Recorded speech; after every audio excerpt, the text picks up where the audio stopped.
Hello, everybody, and welcome to the world's favorite youth baseball podcast, Clearing the Bases, featuring Coach Jimmy Filangieri. I'm David Friedman, and I want to thank you for coming along this ride with us. How are we doing tonight, Coach? Doing good, Dave. A little warm out, to say the least, I guess.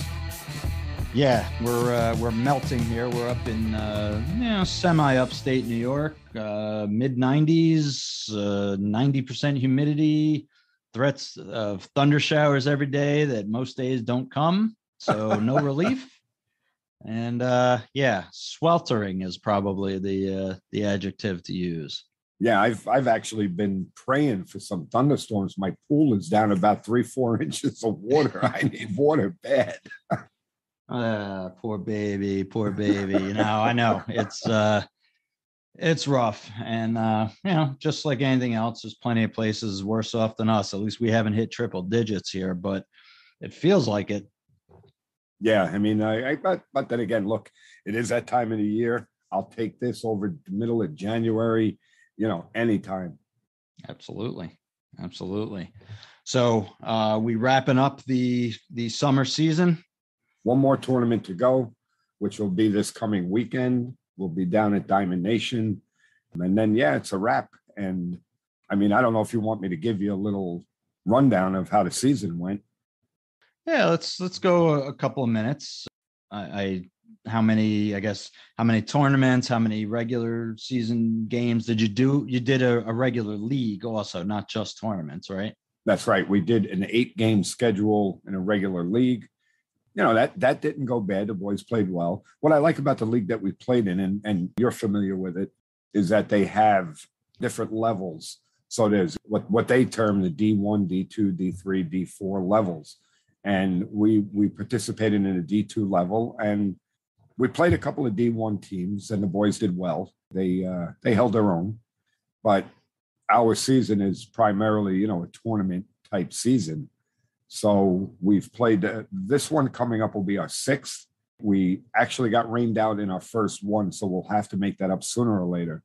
So we will wind up with 7. But as we've talked about on the show before, the beginning of the season was a little shaky. Things weren't going well, and I was having my doubts, but kept going. And I got to be honest with you, they really, as of late, and I'll say within the last, 3 to 4 weeks, seems that maybe something has clicked and they're starting to play. We were in a tournament last weekend that we lost 3-1 in a championship game. Oh, excellent. Yeah. So that's something that if you would have told me 3-4 weeks ago that we would be playing in a championship game, in a tournament, we actually had to knock off the number 1 seed to get to that championship game. And if you would have told me that, I would have said, no, this team is not ready for that. But like I said, it just seems like they started. It was something like Sheet said when we were talking to him, that you want to be peaking at the right time, and it seems like we're peaking at the right time. Oh, well, that's great. Now, obviously, going through a season, not seeing a lot of progression from a coach, player, parent perspective, whatever. That's the worst thing. It's not. You and I talk about all the time. It shouldn't just be a focus on winning, losing, and just what your record is. It's, how did the process go and where you're at? And if you're losing 3-1 in the championship of a tournament, that's a far cry from, losing 9-2 in a regular season game at the beginning of the season, so that's good. So I assume a combination of some individual players really stepping up, and then also just the team gelling. Yeah, it seems better. Yeah, it seems that everything that we've been teaching all of a sudden started. The word I used before was everything started to click. They're turning double plays. They're hitting cut. Matter of fact, there was a play where the ball hit deep to left field. Left fielder ran over, fielded the ball. Everybody was in the right position where they were supposed to be. Double cut was in order. Everything was perfect. Throw came in. The infielder received the ball, turned around, threw to home, nailed the player at the plate. That type of thing where it's playing the game the right way. Whether or not they got the runner at the plate really doesn't matter. It's the fact that they lined up correctly. The throw was right. The receiving of the cut was right.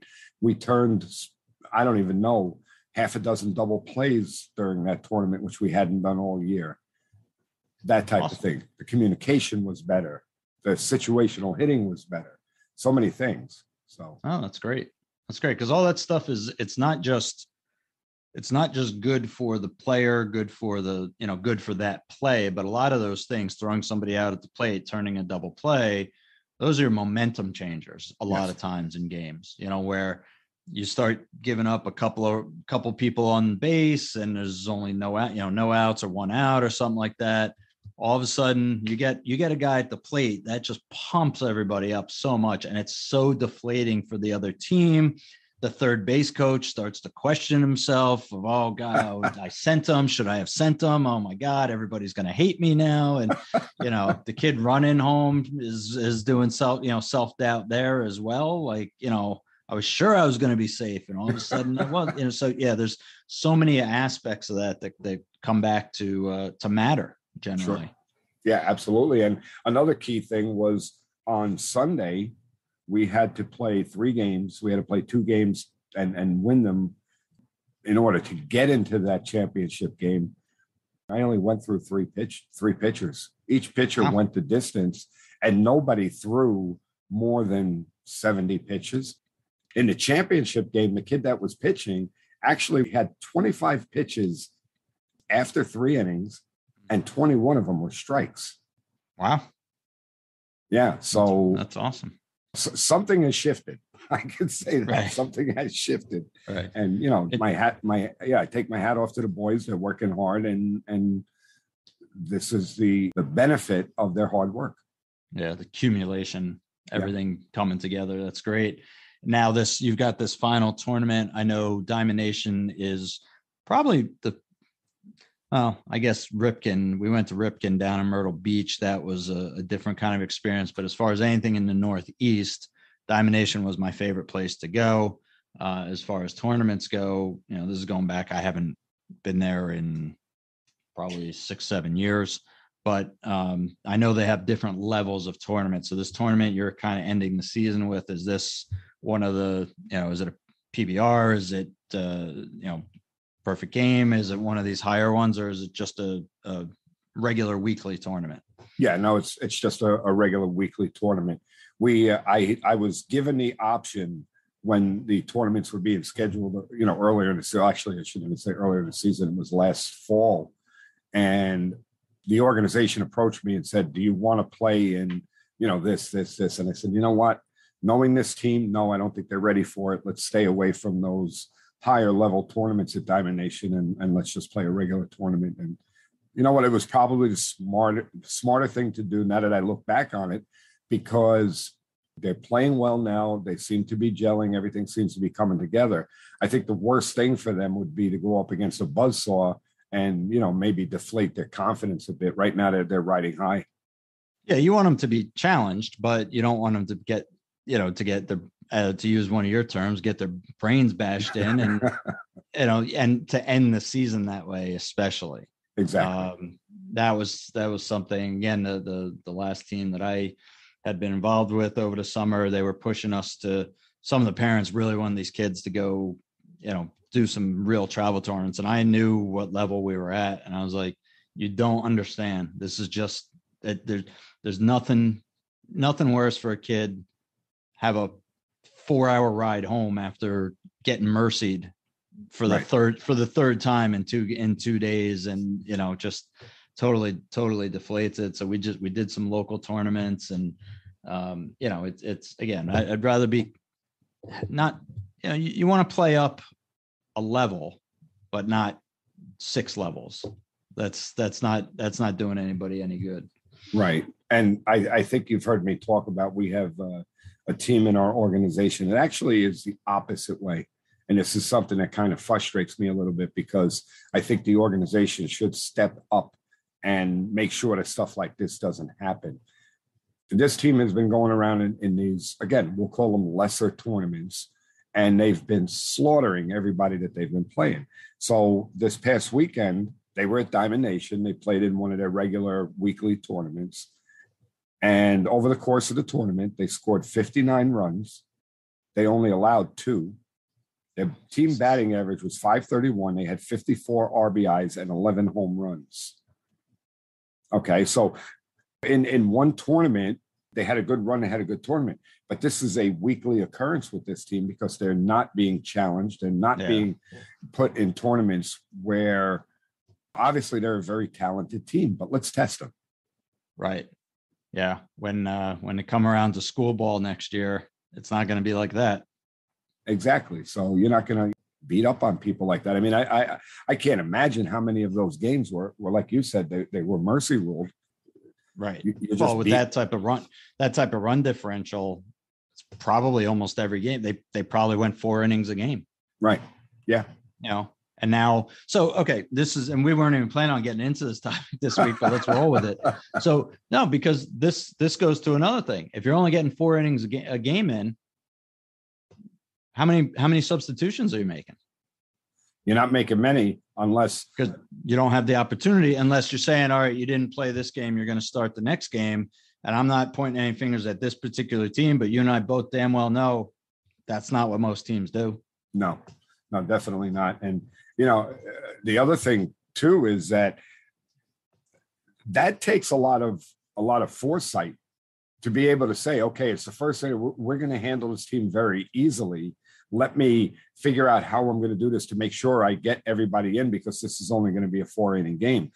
I know that's something that I look at closely when I'm playing. If one way or the other, if we're getting beat real bad or we're beating someone real bad. Right. We could be on the other side of it. Sure. I know that I'm saying, well, it was something again that we talked about with Sheets. It's the feel of the game. Well, I can feel that this isn't going good, or I feel this is going great. Let me make sure I get everybody in. So yeah, to your point, it's something that coaches have to look at, because otherwise, you're going to wind up in a situation like that where you're mercying everyone. You're going to have kids that are going to be wind up sitting on that bench for 2 games in a row, 3 games in a row, maybe even a whole tournament. Right. Because even the other thing, what we said, all right, so if you didn't play this game, you're going to start the next game. I know a lot of those tournaments, you have to go undefeated in order to even get into the playoff round. So do you want to take the chance on falling behind, and you just happen to run into, it might be a weak team, but maybe they have one pitcher, right? And that one pitcher is who you got. And now you're in a position, if you don't win, you're costing the team a potential another 2 or 3 games because you didn't get into the postseason tournament, whatever you want to call it there, the playoff round. So that's where, again, most coaches are not doing that, not across the board. Right. And, again, I think what bothers me most about a situation like that is what I said before. I know I'm repeating myself, but the boys aren't being challenged. Put them up against competition that is very similar to them, so that you could see if it's the old, big fish in a small pond versus going up, challenging yourself. And, it's what's one of our favorite words. We haven't used it quite as much in recent history, but in the beginning of the show, player development. Yeah. You're not developing if you're getting thrown batting practice, even if it's a live pitcher, if it's batting practice to the kids, that's not really developing them. That's getting them a kind of a false sense of security, maybe a sense that they don't have to work as hard. And that's not real life once you get into that different situation. Right. And the other thing I worry about with this team, because they happen to be a 12-year-old team, is, what's going to happen next year when those home runs that they're hitting are now routine fly ball outs. Their success rate is going to go down. So how is that going to play on their psyche? Are they going to think, well, wait a minute, I was great last year. Now all of a sudden I'm not good anymore. And now the head goes down, the body language is bad. And, that's something that I would worry about greatly. Right. Absolutely. Absolutely. And again, we talk about it all the time. That's why the biggest drop off in players, between 12 and 13, because they're getting up to that big field. So, all right. Well, that's a good perspective, I think, to take a good look. Nice to hear. We'll get into, maybe next show or the following one, a full kind of recap of the season and what the fall holds for you. But in the meantime, let's switch directions and let's talk about it. As odd as it may seem, as we are just right in the dead middle of August here, this is baseball season. If we're looking at the pros, we're just past the All-Star break. So we've got another couple of months of baseball and looking at that. But for our youth players, this is, believe it or not, it's time to start looking at tryouts for fall baseball. I know some organizations do their tryouts now for, it's almost like a fiscal year of, September to August type of thing. So whatever team you wind up looking at going on in the fall, in theory, is the team that you'll be with for a year. I know it doesn't always work out that way, but that's what we should be looking at. So we want to start looking at tryouts, and I want to look at it from a couple different perspectives. So first, something that I'm guessing you'll be able to add an awful lot to is let's talk about the coach's evaluation and what type of score you're keeping when it comes to tryouts, how you run a tryout, how you think a tryout, and I guess how a tryout you think should be run, as opposed to maybe how you have ran them, either because you didn't have full say or you didn't have the right facility or whatever, or time, because there's obviously a lot that should go into this. As a coach, you're looking to put together the best team that you can, not just in physical ability, but in terms of having good teammates and good people involved with it. So that's what I want to get into. Yeah, well, I mean, what you just said about having good teammates and good people, that's number one right off the bat. I'm watching the players. How are they interacting with each other? What's their demeanor? What is their body language? The other thing is when you're talking about tryouts, and I'm assuming that we're talking about the travel baseball world only. We're not talking about my high school team. Right. No. This is just for travel ball. And then we can even get into, I don't know how much of a difference there would be based on the ages of the players. Right. Maybe some, obviously, as you get into the older kids, you're looking at pitching, you're looking at, having multiple pitches, off speed stuff and whatnot. But otherwise, I would think most of it would be pretty similar, but you tell me. Yeah. I mean, I think we've touched upon this on earlier shows. We'll start out with the metrics. I believe that, and again, I should probably say that we're talking probably 13 and up at this point. All right. And we could always get into the younger ages a little bit later, but I like to see the metrics because I like to see, we had talked about doing stuff like agility box drills, okay, and timing them to see how. And for those of you out there that don't know what an agility box drill is, it's you have four corners. They'll start in one corner. They'll shuffle one way, then they'll backpedal to the next corner, then they'll shuffle to the other corner, and then they'll sprint back home to the corner that they started on. It's a good indication of athletic movement. We time that. We do sprints. I'm trying to think now. We do 10, 30, 60 yard sprints, and they're timed on those also. We do a standing broad jump to see explosiveness in a player. I want to see all of these things before we even get into touching a baseball. So one thing I'd like to ask you about, because we do this with my high school team, and again, I'm low man on the totem pole there. I'm the assistant JV coach, so I'm certainly not running anything. Why the 60-yard dash? Just under what circumstances, other than when the game's over and the right fielder is running in, to celebrate, under what circumstances are we so, and just hear me out, as opposed to timeout home to second, which is probably close to which is a 60-yard dash. Yeah. But that's being able to make the cut, make the turn and knowing how to make the turn the right way and all that, as opposed to straight line 60. Like I said, we do it too, but I never really understood why. Well, it's a key metric that everyone uses. So it's just a barometer of speed. That's really all it is, to see how fast the player is. You want your center fielder to have a good 60 time. So, you want to see who I want to see who the fastest players are. To me, that's one of the biggest signs of athleticism, really. And also you want to see how they run, are their arms going side to side? Are they running in a straight line? There's a lot of things that you're looking at during that assessment. But I understand what you're saying. Yeah. I mean, maybe we'd like to know their time from home to first. That would be a good one. Right. Home to first, home to second. I mean, the other ones is good for during practice when you're mad at the kids, make them go home to third and home to home. But practicality probably not coming into play a whole hell of a lot. I don't know about your team, not a lot of triples being hit during the year, but no. So that's more my. I guess it's more of a broader point. Is we I don't know if that's just this is the way it's always been done. Kind of like you said, it's. No, you can compare your 60 time against other kids that you've had in the past and blah, blah, blah. So there's that. But home to second would be for a baseball player, would be a much more important metric. But I digress. I'll let you run. Well, I mean, we could go because I think in an earlier episode I had talked about the standing broad jump, and I think that you had actually made a comment that I don't remember exactly what it was that you didn't understand. Or you didn't see what purpose that was, or something like that. I don't want to put words in your mouth, but I don't remember. It's like you questioned it. We'll say that. But yeah, you want to see a player's explosiveness. You want to be able to measure that.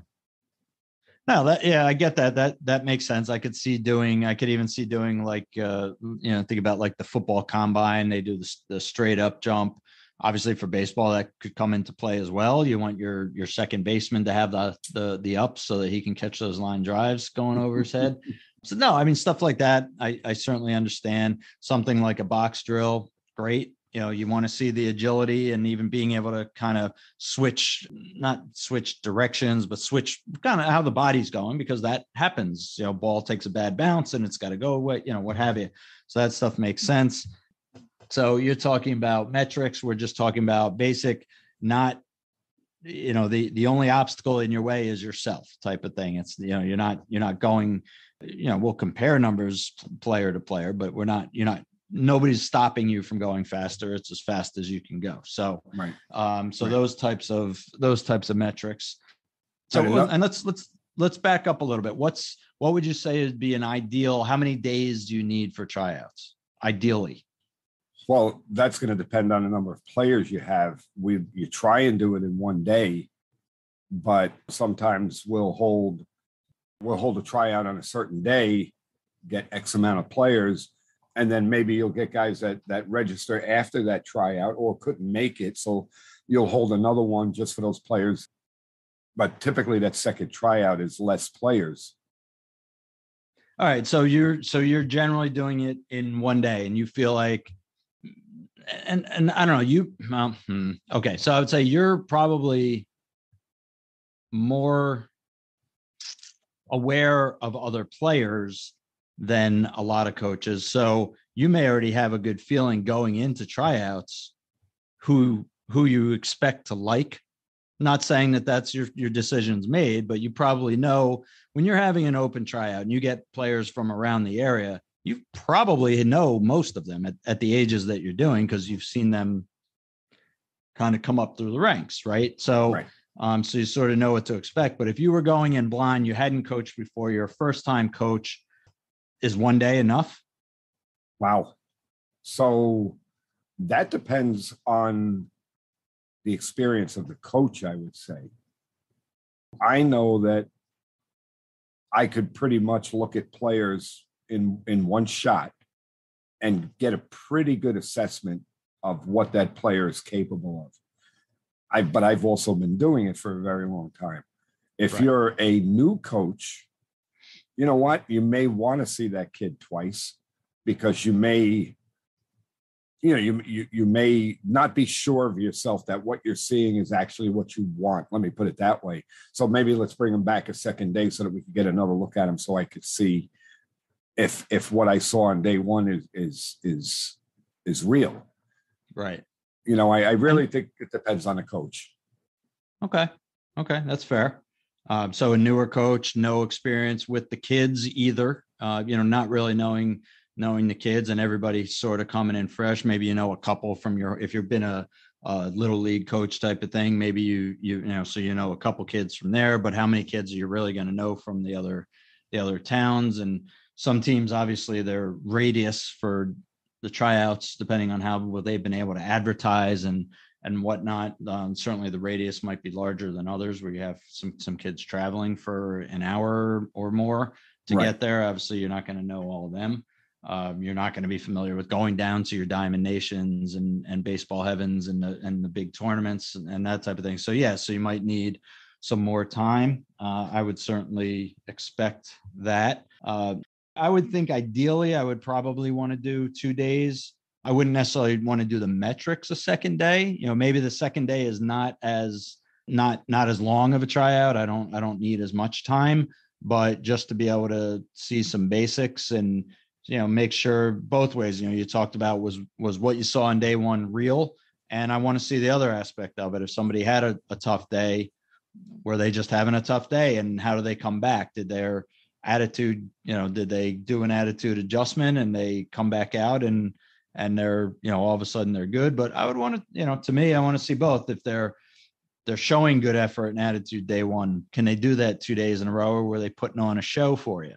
Sure. Those types of things. Sure. Because again, you're looking at, in theory, locking, setting this kid up to be with you for a year. Right. So to be sure. Now, again, this may not be realistic, the way that things go, if you're having to rent a field or use a field that other teams use, and there's a million travel teams out there and so many fields and whatnot. So it may not be realistic. You may not be able to do 2 days. But all right. So you like to kind of start the morning off with doing the metrics. Are you going in kind of chronological order, the way that you would do things? Yeah, definitely. The metrics are done first. But I just want to get back to, I'm just going to backtrack just a little bit on what you just said about the 2 days.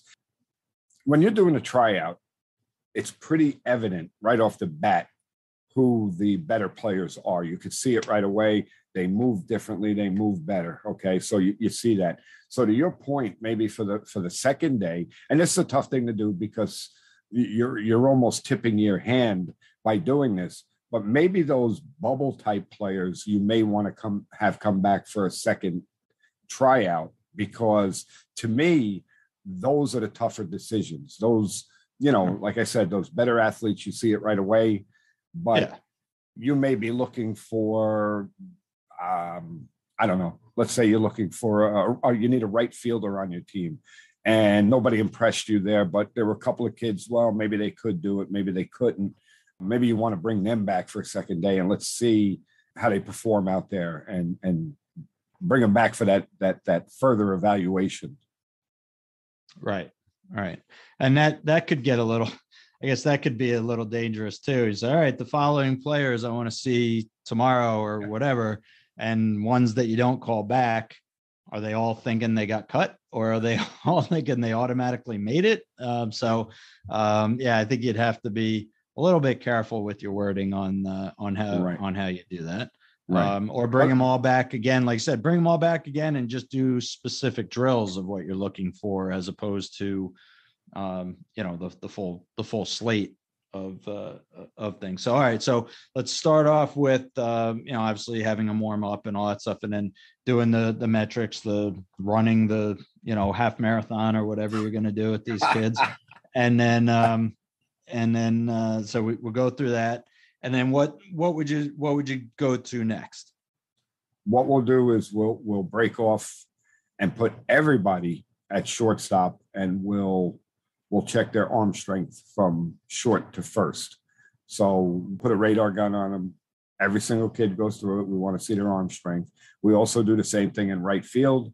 Put everybody out in right field. We hit them fly balls, and we see what their arm strength is from right field to home. Then we do the typical stuff where pitchers will throw a bullpen. We also do a hitting portion of it. Obviously, you want to see them hit. That's pretty much it. I left out that, we'll hit them ground balls in the infield, see how they move and how they receive the ball. We'll do that type of stuff. And that's pretty much the whole tryout.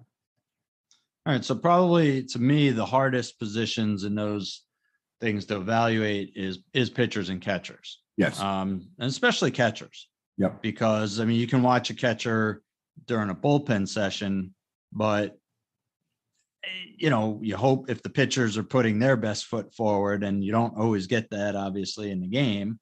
Right. You really want to see the catchers. Are you doing throwdown drills with the catchers? Are Yes. you doing that kind of stuff? Okay. Yes, When you're doing your ground balls. Usually separate. Usually we'll set up all of the catchers. We'll have somebody throw them from the mound, and then we'll check their pop time down to second base. But we also put the catchers through blocking drills and receiving drills. We do that too. Obviously, those are things we need to see. And so yeah, it's something that I left out, but we do evaluate the catchers also. Yeah. Okay. So pitchers throwing bullpen, you try to have the same, because you can't be everywhere at once, right? Right. So you as a head coach of a team, I guess let's even go with that. Who do you have doing the evaluations? Do you have guest coaches kind of come in and help you out with it? Because you can't look at everything at once. Yeah. Yeah, we have several coaches at the tryouts. This is for the travel organization. I'm trying to think, our last tryout, there had to be at least, I'm going to say, between 4 and 6 coaches at the tryout. So, somebody may take pitchers, somebody may take infielders, somebody takes outfielders, and, they do the assessment. But all of the coaches that are doing this, again, going back to what we were saying before, their level of coaching is about the same. So we know that if Joe Smith is looking at infielders, that whatever his assessment is, that it's right. You understand what I'm saying? Whereas maybe with in like maybe a little league situation, it's a little bit different, because you're going to have different level of coaching assessing the kids. Right. And you may not know those coaches so well. Exactly. A guy who maybe the team is doing terrible, but he knows baseball. Right. So you automatically kind of put in your head that, like, oh, that guy doesn't know, he doesn't know anything. Right. We actually, I can tell you from experience, we had a guy, I think his son was the same age as my oldest son. He coached from the get-go, and his teams were always terrible. Right. And you just go, I don't know what he's doing. It seems like he must not know what he's doing, but all this stuff, I don't know what he knows about baseball. Nice guy, that type of thing. I actually found out, we may have talked about him before, but I found out like 3 years ago that he was a minor league player. He was a pitcher, and he was a pitcher in the minor leagues. Right. And it was just like, wow. Okay. And now this kind of comes back to the whole, those that can't teach, and those that can't teach type of thing, maybe. Yeah. But he certainly should be able to evaluate pitchers. If nothing, maybe he doesn't know anything about hitting or fielding, but, hopefully he could help evaluate pitchers and whatnot. I don't know, but just bizarre. So, yeah, so I guess that's part of it. But I mean, would you recommend anybody that's kind of new to doing this try to get the input of multiple people? Obviously, again, you want to see, because to me, you want to see, it's not just about, all right, we could hit ground balls and see how their lateral motion is, and see how their form is, and how their the transfer from the glove to the hand, and arm strength and all that stuff. But I want somebody kind of overseeing the whole thing. I want to see, is that kid running on and off the field? Is that kid, if somebody makes an error, is he making a snide remark? Kind of that stuff. So, I mean, I'm assuming you would recommend, you got to have some help with this stuff, right? Well, yeah, but I can tell you that throughout the whole assessment, that's what I'm doing. I'm looking at all of that stuff. And I could tell you, and maybe this is a trend, and I hope it's not, but I would say over the last few years, I've actually had to remind the players at times that they were trying out for a team, because I see kids walking. I see kids that aren't hustling, just stuff that I don't want to see as a coach. And I don't think during a tryout, I should have to tell you that you should be running as hard as you can, but I'm watching all of that stuff, Dave. That's pretty much what I'm watching, more so than the other stuff, because the other stuff I could see right away. Mm-hmm. But you don't hustle. I'm watching for those kids that don't hustle because I don't want to take them. Right. I don't need a project. Right. Set yourself up with some headaches. All right. Let's talk about hitting at a tryout. Okay. To me, this is another place that it's been tough to do evaluations, because unless you're doing any type of inter squad, which you didn't mention. So you're just doing just standard batting practice, just, meatballs pretty much. Pretty much. You're just looking at mechanics. We'll set the L screen, closer to home plate, obviously, than the mound, and everything will be thrown not very hard, but firm. So the players have, they're not getting meatballs. No, they're getting a little bit harder than meatballs. We'll say that. A little more reaction time is needed for what we're giving them. But again, we're looking at mechanical stuff. Is the kid staying behind the ball? Ball flight to me is one of the again, going back to a trend that I see. Maybe it's because of this age of the launch angle, but I'm seeing ball flights that are all high pop-ups to the outfield. Every once in a while, you get a kid that's ripping line drives in the gaps, and obviously that's going to catch your attention. I'll even take kids that are hitting hard ground balls, because, again, that's something that maybe I'm showing my age, but when I was young, we were taught down and hard. And right. A lot of times those, I would say more times than not, better hitters seem to find holes with those down and hard. And again, don't get me wrong. I don't want anybody to think that I'm advocating for trying to go out there and hit ground balls. I'm not. Okay. But what I'm saying is, when we're evaluating hitters, if a kid's hitting a bunch of hard ground balls through the hole, I'm not going to discount that and say, oh, this kid just hits ground balls.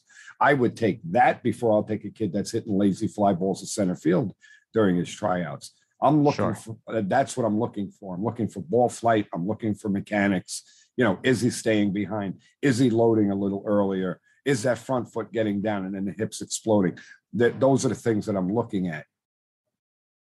All right. How about as the kids get older? And I mean, now again, this is just, it's probably not even as they get older. I haven't watched travel baseball in a while, but certainly once you get to any modified or junior high, certainly when you get into JV baseball, got to be able to hit some off speed stuff and some stuff that moves. So do you have your pitchers try to mix things up at all, or you keep it pretty basic? Pretty basic. But one of the things that I'll say, and I tell my players this all the time, is something that everybody should know. I can tell more about your swing on a take than I can on your actual swing and contact with the ball. So whoever's throwing the ball is not obviously throwing strikes every time. So there's going to be a bunch of takes. And I can tell by their takes whether or not they're going to be able to handle a breaking ball or an off-speed pitch. I mean, am I right all the time? No. I mean, it would probably be a good idea to mix in some off-speed stuff to see how they react to it. I just don't remember actually doing that. Yeah, I don't remember ever having that. It's just something, again, I think maybe it falls under the perfect world. Yeah. If we had 3 days to do a tryout and see all different angles of everything. But yeah, just something. And again, for those that haven't run a tryout before, if these are some of the things that you're thinking of, hopefully some of Jimmy's tips and tidbits here can kind of help you out, kind of narrow it down, because we want to see everything, but in reality, there's almost an infinite amount of things to see. And we're just not going to do that in one afternoon. And even 2 afternoons. But again, if you have the ability to stretch it to 2 days, even if you did something where like, hey, you don't have to come 2 days, but we're going to be there on the 16th and the 17th and see who shows up and who does show up both days, because to me, that's also kind of a good and or bad sign. And yes, somebody maybe has grandpa's 90th birthday party to go to, but for the most part, you hope you'll see the guys that you want. Most of the time are probably the guys that do come both days, because it shows that they want to be there. Right. The main thing, if I had to wrap up what I'm looking for in a tryout, I'm looking for athleticism. That's really what I'm looking for is, how do they move? How do they approach things? And then again, like you had said, I'm also looking at, are they hustling? Are they dropping their head if they booted a ball, or are they looking to come and get the next one that you're giving them and they kind of put that behind them? Those are the things that I'm really looking at. All right. So one of the things I saw, and shout out to friend of the show, Matt Cole, and his Facebook page, Youth Baseball Coaching Support Drills and Philosophy. I get alerts whenever there's messages on there. So some of these questions we take off there. So somebody on there had asked about coaches.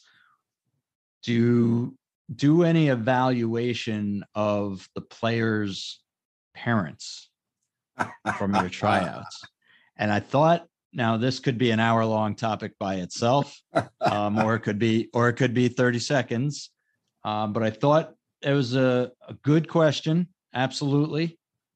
Sounds like probably coming from somebody who has sat next to some parents that they weren't particularly happy were associated with their team, or were coaching a team and had some parents that wish they weren't there or wish they could be there, but better to be seen and not heard type of situation.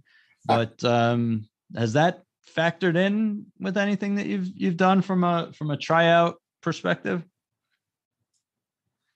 And we're looking for 100% honesty here. Well, let me put it this way. I can't remember ever at a tryout noticing a parent that I said to myself, uh-oh, this is going to be a problem. I don't remember. That doesn't mean that it hasn't happened. So what I would say is that should absolutely factor into your decision. I know it would mine. And what I mean by that is if there's a parent and during the tryout, the parent is, yelling from the stands or trying to get the coach's ear or that type of thing. Yeah, I'm going to say, wait a minute, what's going on here? Is the parent trying out for the team, or is, little Johnny? And do I want 11 months of this? Right.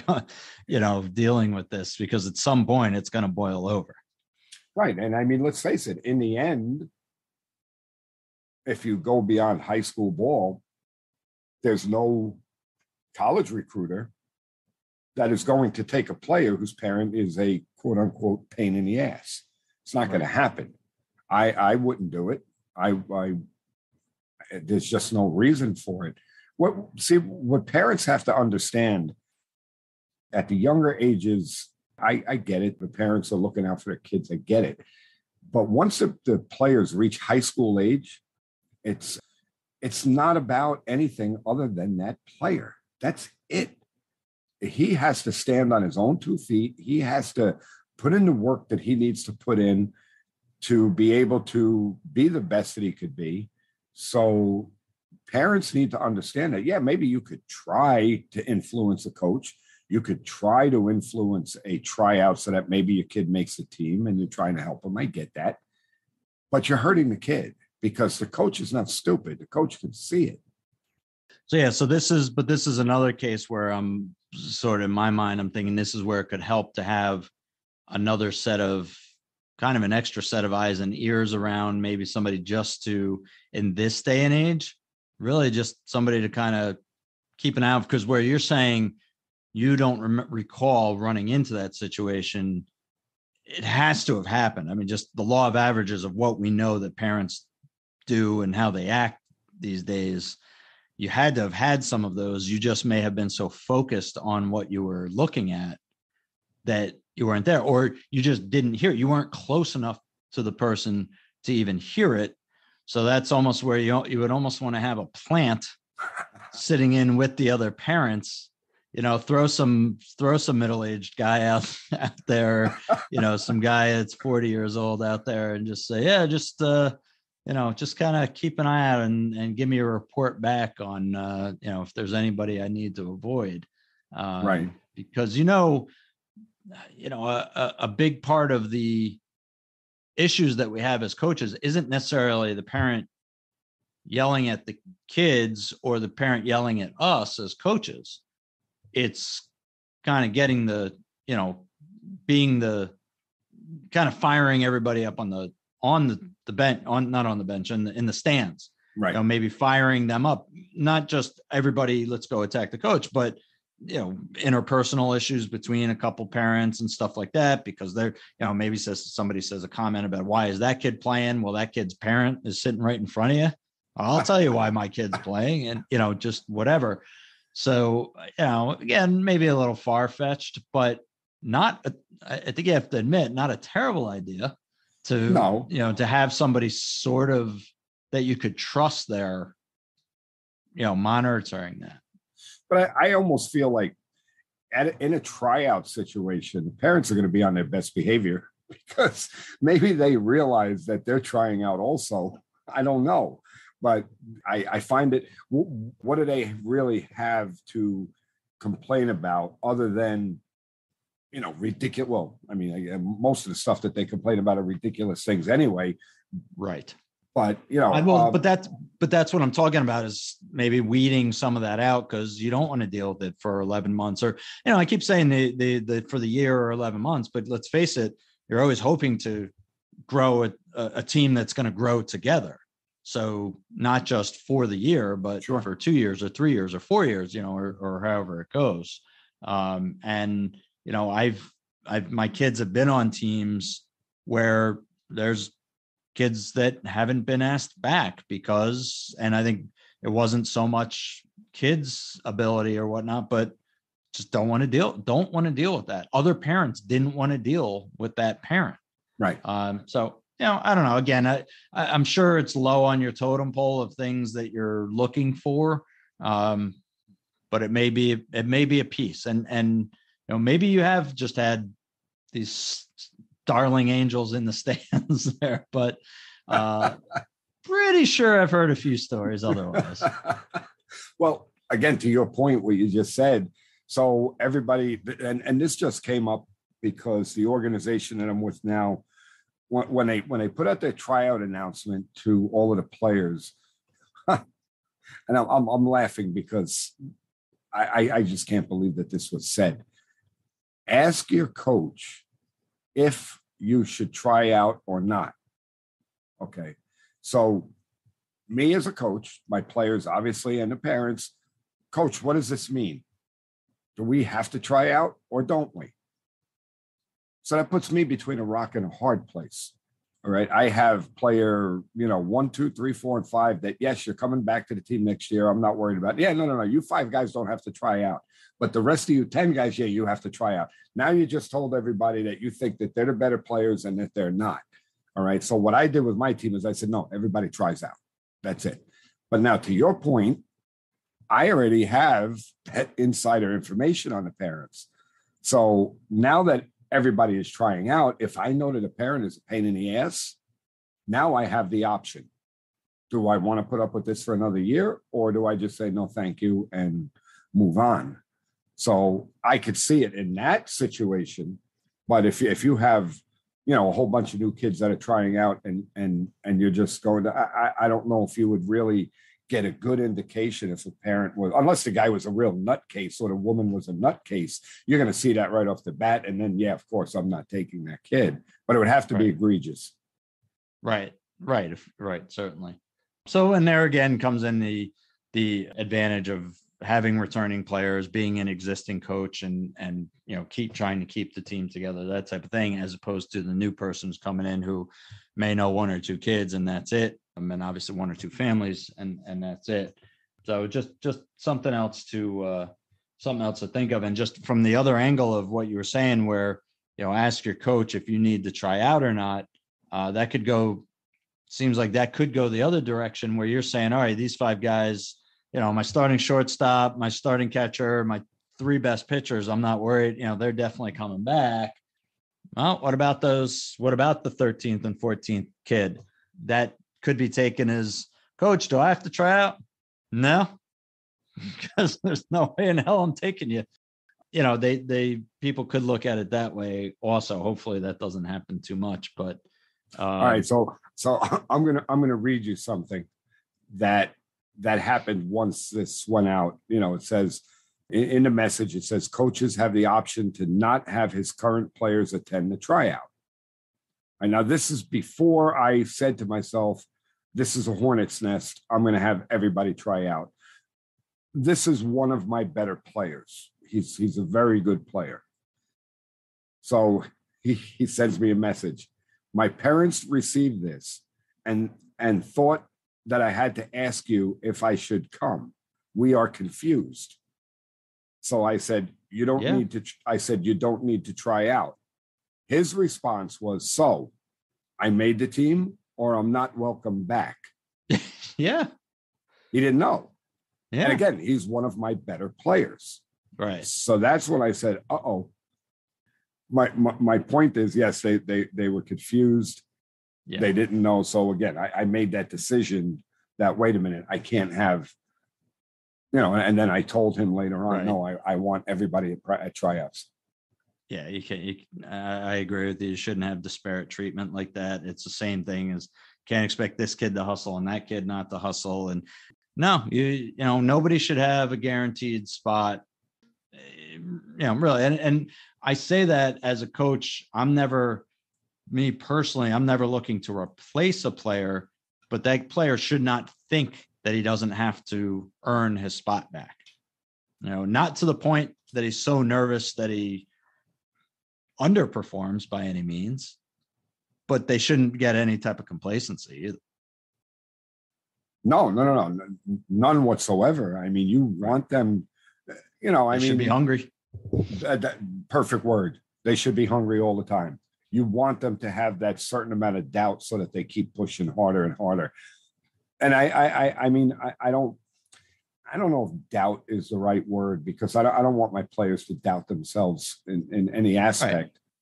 But maybe the word, maybe it's the uncertainty that, hey, I am always competing. I'm always competing. Yep. I have to. So. Yep. No, absolutely. You want to see the best perform, as what is it? Iron sharpens iron. So you want to see the best against each other. So, like I said, and if you get a kid in who, again, 6'3", 6'4", 6'5", lefty, and he doesn't pitch, and although you would probably turn him into a pitcher, but he doesn't pitch, and the only position he can play is first base. And you already have a first baseman that you don't want to be taking out of half of every game. That's where you go, okay, maybe I do need to see these guys head to head.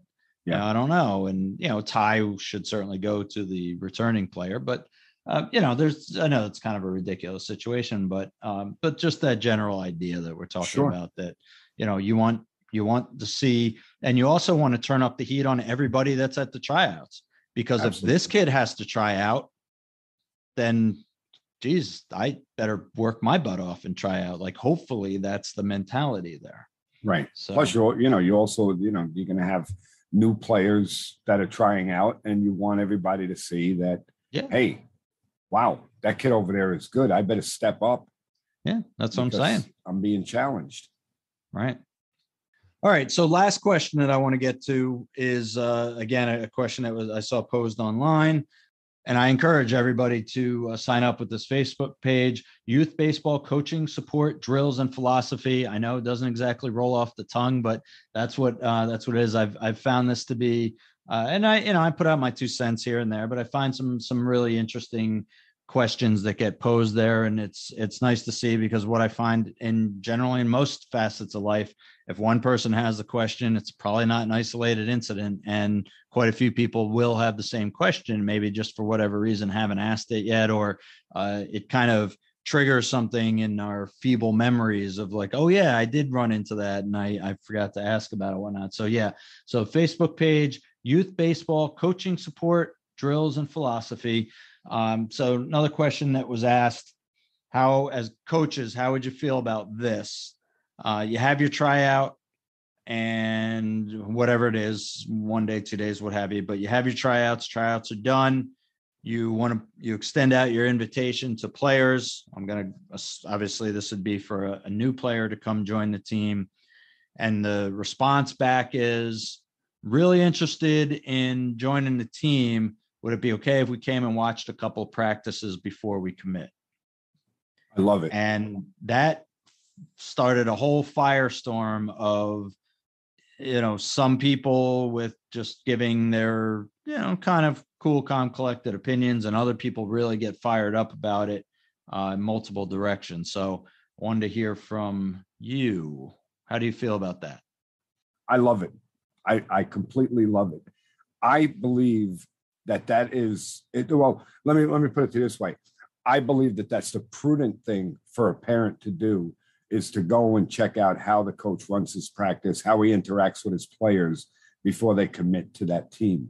A lot of times people get caught up in, the uniform. They want to wear that uniform, or they heard that they're right. They have trophies, or they heard that this organization is great and this, that, and the other thing. And that's the allure. They want to go play for this team because of that. Well, when it comes down to it, really, why are you going to play there? I believe that all organizations start with their coaches. If the coaches aren't any good, then the organization most likely is not going to be good. I believe that is a great thing. Anybody want to come and watch one of my practices? Come. If if you have any comments, I would love to hear them. If there's things you think I could do better, to me, it's a win-win situation. I don't see anything wrong with that. What I'm curious to know is, you said that there was a firestorm. What were people saying? So I think the first issue that some of the coaches had, and I'm assuming they're coaches and not just parents that are talking about it. I'm hoping it's people that actually have some real life experience with it. But one of the main kind of arguments against was really on the timing, because you're doing your tryout, and think about with your own experience. You do your tryout, you're probably making your offers that night or the next day. And how long before your first practice? A couple of days. So now if you've got a couple people, 1 or 2 kids or 3 kids or whatever, or the whole team, they want to practice together a little bit and then see if they like it. And then 2 of the kids decide that they don't. Now you've got to go back and either find 2 more kids or go back to 2 kids that you said no to and say, oh yeah, changed our mind. We'd love to have you.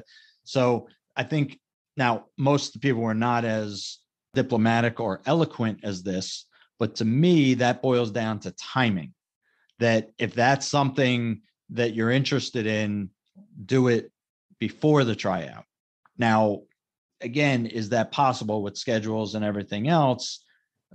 Some circumstances, probably not, but probably in many circumstances, it would have been if they took the effort to do so.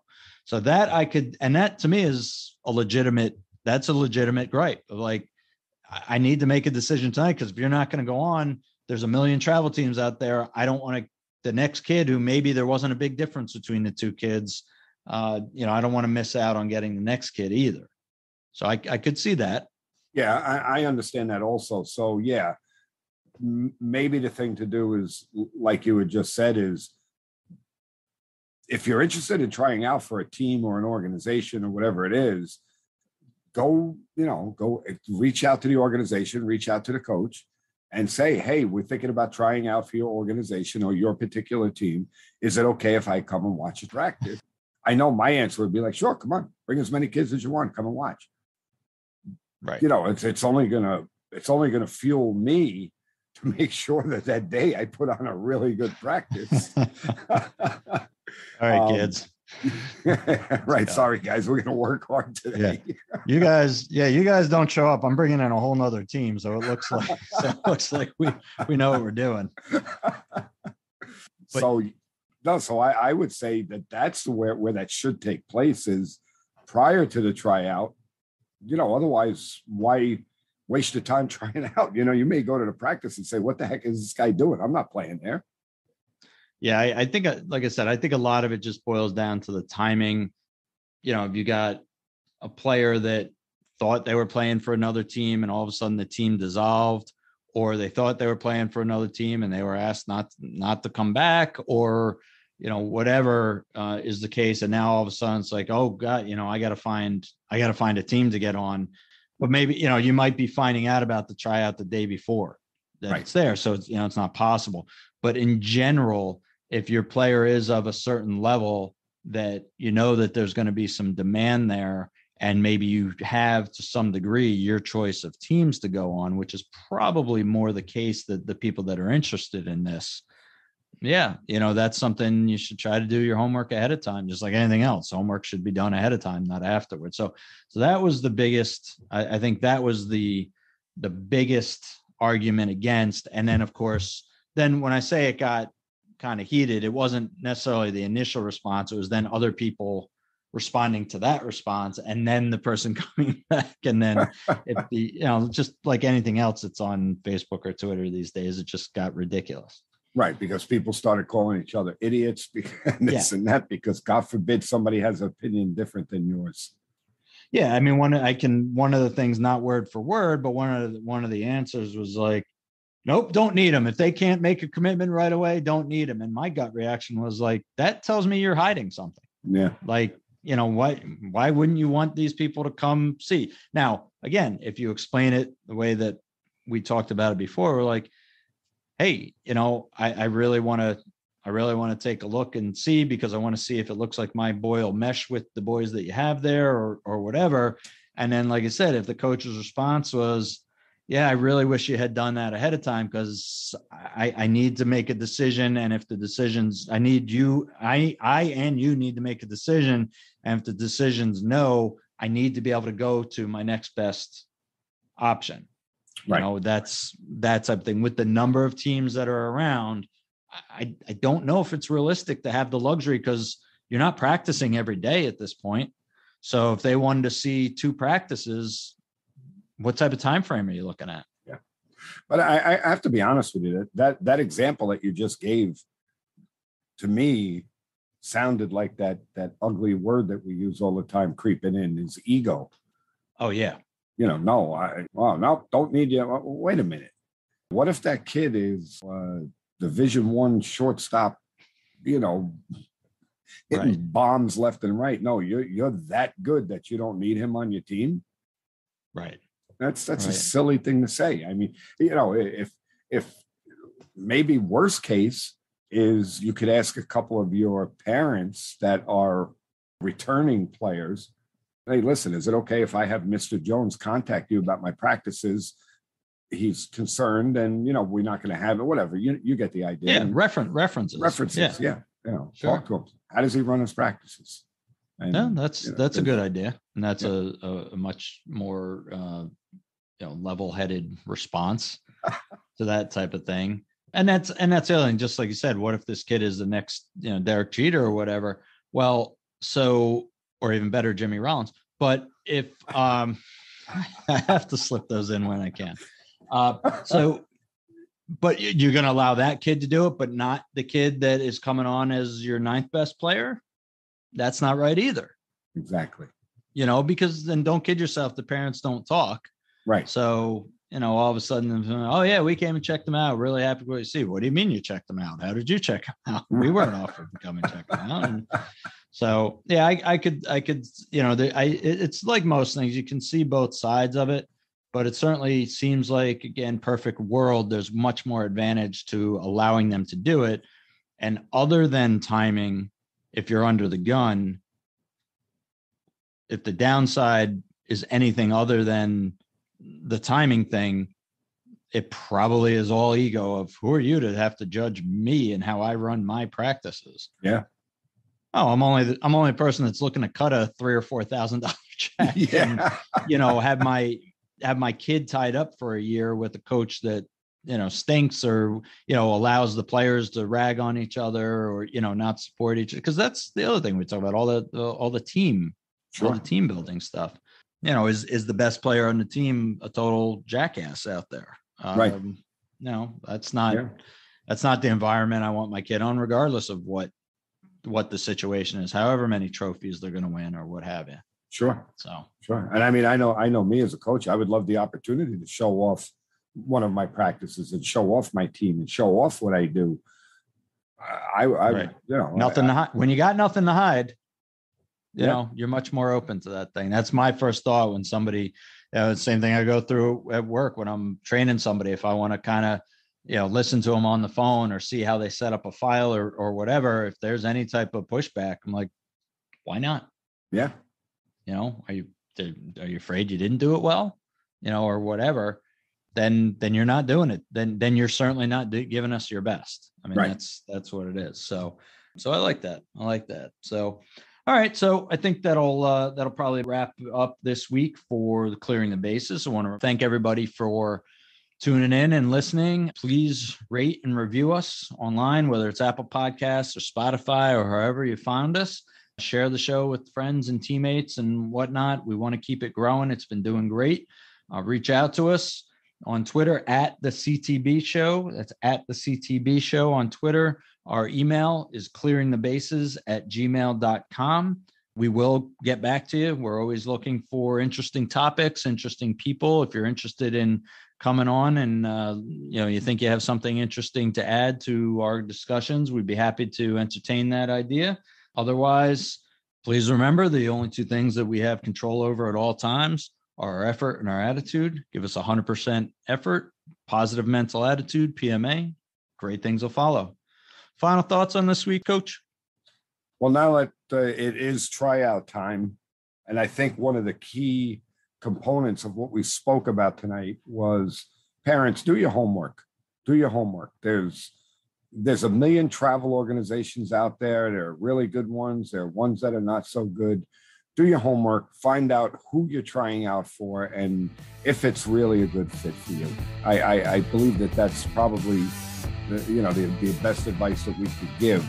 And always remember, people don't care how much you know until they know how much you care. Take care, everyone. We'll see you on the next one.